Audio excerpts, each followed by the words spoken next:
Today in Southern labor history, we remember the events of Bloody Sunday near Selma, Alabama.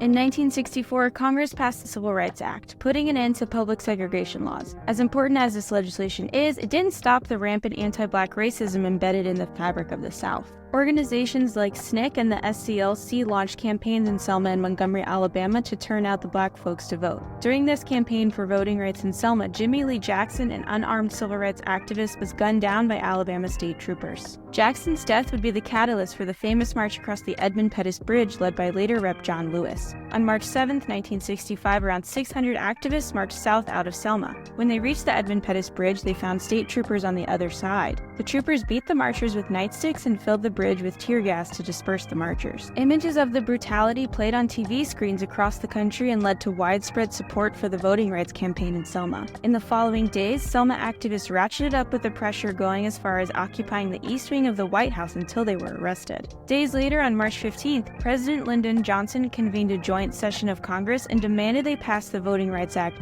which would expand on the previous Civil Rights Act. Events like Bloody Sunday remind us that the fight for justice is not won in a day, but takes sustained and organized efforts. The same is true now. We only get what we are organized to take.